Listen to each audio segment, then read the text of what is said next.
매일매일 하나님을 생각하며 거룩한 믿음의 행진을 계속해 가시는 성도님들께 하나님의 위로하심과 격려하심이 함께 하시길 주님의 이름으로 축복합니다.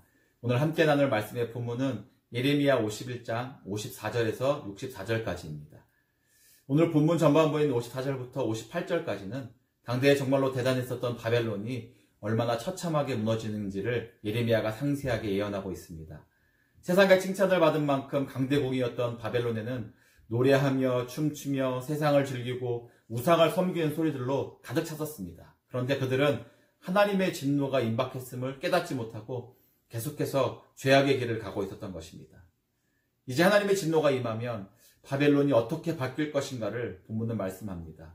54절에서는 바벨론의 부르짖는 소리와 큰 파멸의 소리가 가득할 것이라고 합니다. 전에 먹고 마시고 즐기던 세상의 소리를 더 이상 들을 수가 없게 되고 그곳에는 살려달라는 아우성이 있을 거라는 겁니다. 무너져 내린 소리들이 바벨론을 가득 채우게 될 것이라고 말씀합니다. 또 주변의 나라들을 점령하며 용명을 떨쳤던 용사들은 사로잡힐 것이고 그들이 쓰던 무기들은 다 쓸모없이 될 것이라고 말씀합니다. 그러면서 하나님과 관련해서 우리에게 익숙하지 않은 단어를 예레미야가 말하고 있습니다. 56절 후반절인데요. 여호와는 보복의 하나님이시니 반드시 보응하시리로다 라고 했습니다. 사실 우리는 하나님 하면 사랑, 은혜, 자비, 긍휼 이러한 성품들이 먼저 떠오릅니다. 보복, 보응이라고 하면 왠지 하나님과 어울리는 것 같지 않고 세상의 악한 사람들이 하는 행동인 것처럼 인식하고 있을 때가 많습니다. 그러나 오늘 본문은 분명하게 하나님이 보응하시는 분이시다라고 우리들에게 알려주고 있습니다. 근데 우리가 여기서 좀 오해하지 말아야 할 것은 보복이라고 하면 흔히 받은 만큼 돌려주는 것이다 라는 개념을 가지고 있지요. 그래서 내가 누군가로부터 해를 입었으면 그만큼, 아니 실상은 그보다 더 큰 아픔을 상대방이 느끼게 만드는 것이 보복 아닙니까? 그런데 하나님께서 보복하신다라는 개념은 우리 인간이 가지고 있는 개념과는 좀 다르다는 것을 아셔야 합니다. 보복과 보응은 하나님의 공의로운 성품에서 비롯되는 것입니다. 단순히 우리가 당한 것이 억울해서 그 감정을 해소하고자 똑같이 상대방에게 해를 입히는 행위가 아닌 것이죠.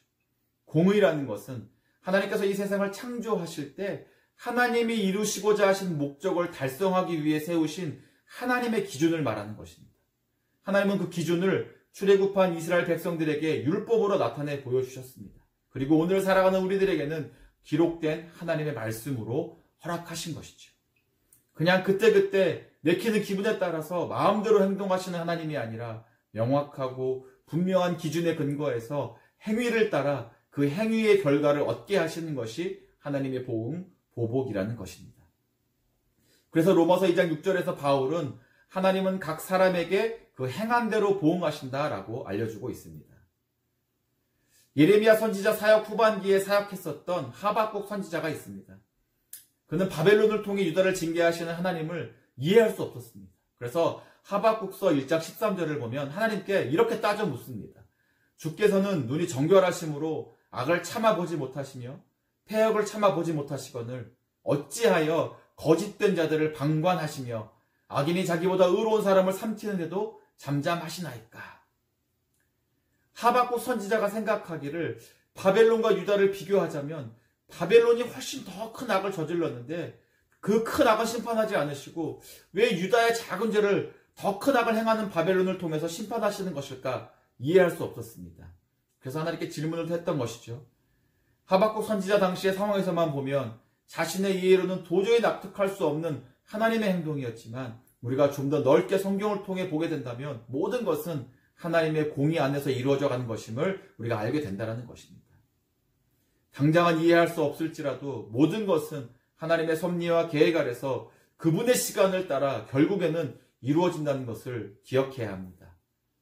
바벨론이 하나님의 진노를 피할 수 없는 것은 저들이 자신들의 영광에 도취되어서 자신들의 힘을 약한 나라들을 착취하고 점령하고 빼앗을 뿐만 아니라 하나님께서 가증히 여기시는 우상을 숭배했기 때문인 것입니다.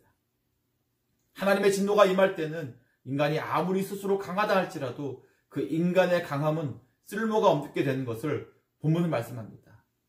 본문 58절을 보면 바벨론의 성벽은 회파되겠고 그 높은 문들은 불에 탈 것이라고 했습니다. 당시 바벨론의 성벽은 내벽이 6.5m, 외벽이 3.5m에 이를 정도로 쉽게 무너질 수 없는 철옹성이었다라고 전해집니다. 스스로의 나라를 견고히 세우고자 했던 바벨론이 얼마나 심혈을 기울였겠습니까? 문을 높게 만들었다는 것은 스스로의 위상을 보여주기 위함이었습니다. 그런데 아무리 견고히 세운 성벽도 하나님의 진노가 임하게 될 때에는 무너져 내릴 것이고, 아무리 높은 위상도 하나님의 보응 앞에서는 아무런 쓸모가 없게 될 것이라는 것을 본문은 말씀하고 있습니다. 우리의 삶의 자리를 돌아보기 원합니다. 세상은요, 무엇을 이루었느냐, 그리고 얼마나 가지고 있느냐에 주목합니다. 그것이 성공의 척도이고 능력을 평가하는 기준이 되기 때문이죠. 그래서 사람들은 더 이루기를 원하고 더 가지기를 원합니다. 사실 우리들도 우리의 안전과 평안과 성공을 위해서 스스로 쌓아 올려가고 있는 성벽이 얼마나 많습니까? 더 강하고 큰 성벽을 세우기 위해 얼마나 노력하고 있습니까? 이만큼이면 안전하겠지. 그래도 이 정도면 나를 지켜줄 수 있을 거야 라고 생각하는 것들이 다들 있지 않습니까? 근데 우리가 아무리 강하고 높은 성벽을 세운다 할지라도, 또 우리가 아무리 크고 웅장한 문을 우리의 삶의 자리에 세운다 할지라도, 우리가 하나님으로부터 멀어진 삶을 살아간다면 우리가 쌓아 올리고 세운 것들은 한순간에 제로 변해버릴 수도 있다는 사실을 우리는 잊지 말아야 합니다. 인간의 그 어떠한 강함도 하나님의 강함을 넘어설 수는 없습니다. 인간의 그 어떠한 안전장치로도 영원한 안전을 보장할 수는 없습니다. 그래서 우리는 하나님을 가까이 하고 하나님을 의지해야 합니다. 잠언 30장 5절에서 이렇게 말씀합니다. 하나님은 그를 의지하는 자의 방패시니라. 우리에게는 하나님 외에 그 어떤 영원하고 안전한 방패는 없습니다. 58절에서 예레미야는 백성들의 수고는 헛될 것이고 민족들의 수고는 불탈 것이라고 했습니다. 많은 재물을 가지고 세상에서 가장 좋은 것들로 자신을 보호하고 치장하려 한들 아무런 소용이 없다는 것입니다. 아무리 애쓰고 노력하고 수고해도 헛것이라는 것입니다. 왜 그렇습니까? 인생은 하나님의 통치 아래 있기 때문인 것입니다. 세상은 이해하지 못하고 이해할 수도 없겠지만 우리 믿음의 사람들은 이 사실을 분명히 깨닫고 하나님 앞에 더 겸손히 겸비해야 하는 것입니다. 이제 59절부터 63절까지는 바벨론 황제에 의해 유다의 왕으로 세워진 시드기야에 대한 내용이 나옵니다. 시드기야는 스라야라는 신하와 함께 바벨론에 가게 되는데, 예레미야는 스라야에게 바벨론에 가서 바벨론의 패망에 관한 하나님의 말씀을 선포하고 그 두루마리를 돌에 메어서 유프라테스 강에 던지면서 바벨론이 이렇게 몰락할 것이다 라고 선포하라는 하나님의 명령을 전하게 되죠. 유다의 시드기야 왕을 모시고 간 종에게 왜 이런 메시지를 전하게 하셨을까요? 이 메시지가 그저 바벨론의 멸망을 예언하기 위함이었을까요? 시드기야 왕은 악한 왕으로 평가받은 왕입니다. 그러니까 이 메시지를 통해서 하나님께서 전달하기 원하시는 또 다른 의도가 있지 않았을까 생각해 보게 됩니다. 내가 섬기는 바벨론이 아무리 강한 나라라 할지라도 하나님 앞에서 교만하면 이렇게 벌받는다. 그러므로 시드기야야, 너 역시도 겸손해야 한다. 라는 의도가 그 속에 있었지 않았을까 생각해 볼 수 있습니다.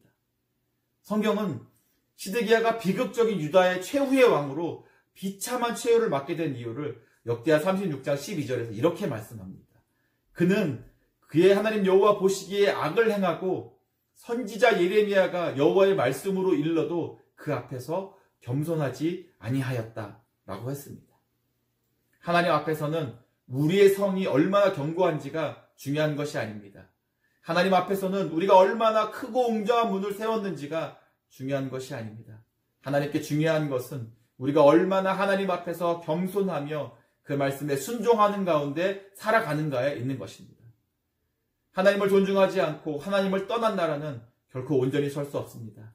그러므로 우리는 겸손하고 겸비하여 날마다 삶의 자리에서 주의 뜻이 이 땅 가운데 이루어지는 통로로 서기 힘써야 합니다. 그렇게 할 때에 하나님께서 무궁한 사랑으로 우리를 붙들어 주시고 보호해 주실 것입니다. 그러한 하나님의 은혜가 모든 성도님들께 충만하시기를 주님의 이름으로 축원합니다.